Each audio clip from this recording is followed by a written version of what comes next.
Before diving into this incredible story, remember to subscribe to the channel and turn on notifications. Here, every story has something to say, and you won't want to miss a single one. From a very young age, Leah dreamed of winning Thomas's heart. But she knew that one of the biggest obstacles wasn't her love for him, but the coldness of his mother, Madame Du Bois, a French woman with a formidable reputation. Every word spoken in her presence was scrutinized, every gesture evaluated. Leah felt she had to find a way to gain acceptance, not only from Thomas, but from the woman who ruled her family life like a demanding queen. So, in secret, Leah began to learn French. Every evening, she practiced complicated sentences, idiomatic expressions, and subtleties of the language until her words sounded natural, almost like those of a native speaker. She often made mistakes, but she persevered, determined not to let her linguistic clumsiness betray her love or her sincerity. The wedding day arrived. The grand hall sparkled under the chandeliers, the guests murmured in anticipation. Leah, dressed in an immaculate white gown, walked towards Madame Du Bois with a confident smile, a mixture of nervousness and courage in her eyes. "Hello, Mrs. Du Bois," she said perfectly, her voice soft but confident. Madame Du Bois, surprised by the impeccable accent and respectful tone, stopped abruptly. The guests exchanged intrigued glances. Leah continued, expressing her respect and affection with ease, and even a few touches of French humor that made the mother-in-law laugh, breaking the ice in a way no one would have thought possible. At that precise moment, Leah knew that her secret effort had not been in vain. The respect and admiration in Madame Du Bois's eyes were worth all the sacrifices, and the young woman realized that, sometimes, love is not won only by the heart, but also by the tongue. On the morning of the wedding, the Du Bois house was buzzing with activity. Thomas was running around nervously as the guests began to arrive. Leah, in her room, mentally rehearsed every sentence she had to say, every gesture she had to make to appear natural and dignified. Suddenly, the door burst open. It was Madame Du Bois, imposing and elegant as always, with her piercing gaze that seemed to read souls. "So, miss, are you ready to face my family?" she asked, a barely perceptible smile on her lips. Leah felt her heart beat faster, but replied confidently. "Yes, Mrs. Du Bois. I look forward to meeting you." Thomas's mother frowned slightly, but said nothing. She observed Leah with an almost intimidating intensity, testing her reactions, scrutinizing every micro-expression. For Leah, it was like taking a full-scale exam. She had to demonstrate that she knew not only the language, but also French customs and subtleties. She then engaged in a refined conversation, discussing wines, French cuisine, and even literature. With each well-chosen word, Madame Du Bois nodded slightly, seeming to appreciate the young woman's wit. But the real test came at lunchtime. Madame Du Bois invited Leah to help her prepare the meal, and, with a smile that barely betrayed her authority, asked her, "Can you prepare ratatouille the way my grandmother used to make it?" Leah felt her anxiety rising. She had never cooked in front of someone so demanding, but her silent practice with French videos and cookbooks was finally going to pay off. With grace and concentration, she peeled, chopped, and seasoned the vegetables, all the while exchanging a few phrases in French to demonstrate her fluency.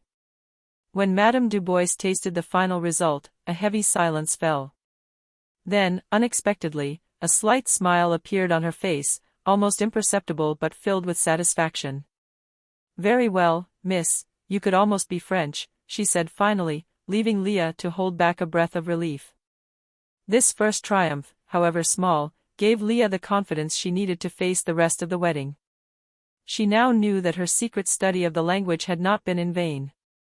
But she didn't yet know that the most difficult trials were yet to come. The ceremony was in full swing. The guests were taking their seats, the wedding rings were ready, and Leah was trying to remain calm despite her emotions. She could feel Madame Du Bois's eyes on her, scrutinizing her every move. Everything seemed perfect, until mealtime. As Leah was serving the dishes at the head table, a rather hasty guest dropped his glass of red wine. The liquid splashed onto the immaculate tablecloth and part of the suit worn by one of Thomas's cousins. Silence fell like a guillotine. The guests held their breath, some exchanging worried glances, and Madame Dubois frowned intensely. Leah felt her heart race. Every second seemed to last an eternity. She knew that one wrong move could ruin all the work she had done to earn her stepmother's respect. Without hesitation, she approached the victim, speaking in perfect French. "Oh, I'm so sorry. Let me help you clean this up right away."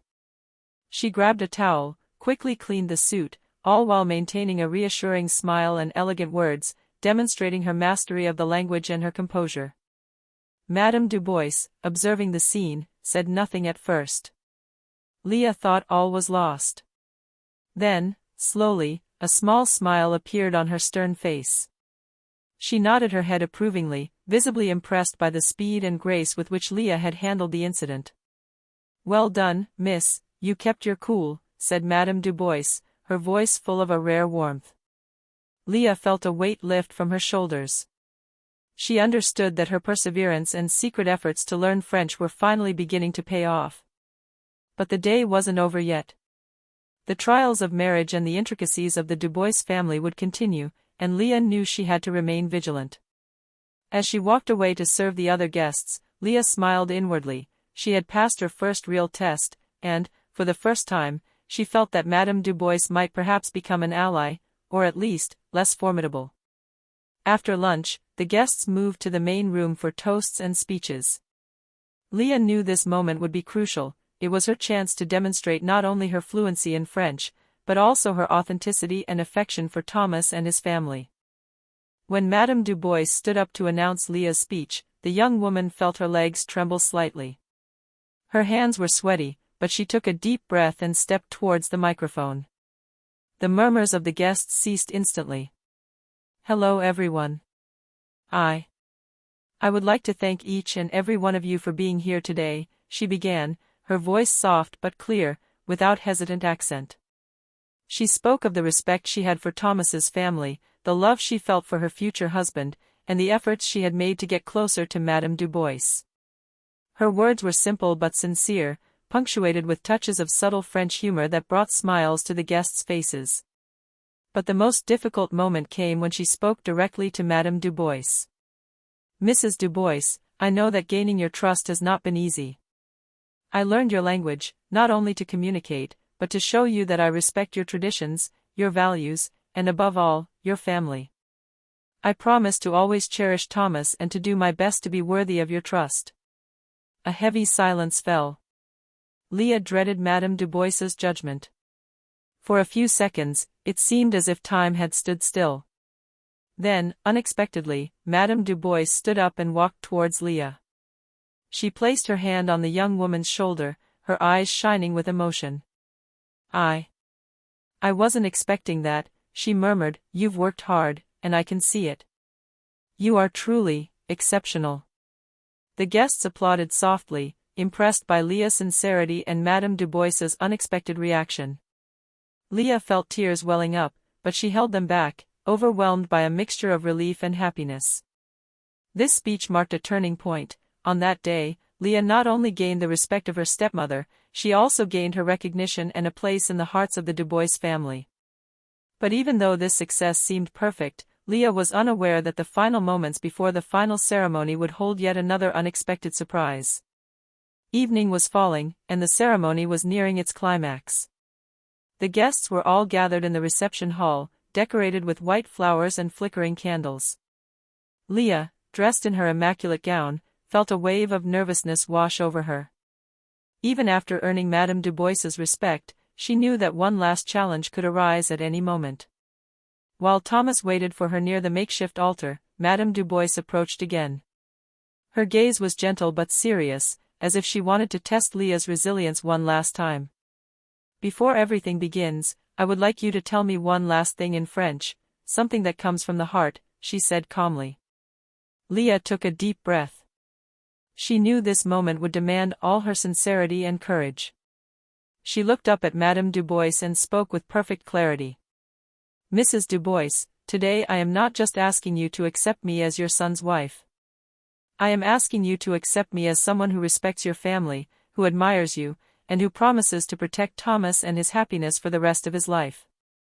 An absolute silence followed her words. Everyone held their breath. Then, in a gesture that no guest would ever forget, Madame Dubois approached, took Leah's hands in hers, and said, "You did it. You showed patience, respect, and a true love for Thomas, and for our family. You are officially accepted." Applause erupted in the room, the guests rose to their feet, and Leah felt a wave of relief and happiness wash over her. Thomas, moved, took her in his arms, while Madame Dubois smiled, proud and touched. That day, Leah understood that love could overcome all barriers, and that sometimes, learning a language was not just a means of communication, but a bridge to the hearts of others. The wedding finally began in joy and complicity, and Leah knew that every effort, every night spent repeating phrases in French, had been the key to transforming a strained relationship into a sincere and unbreakable bond.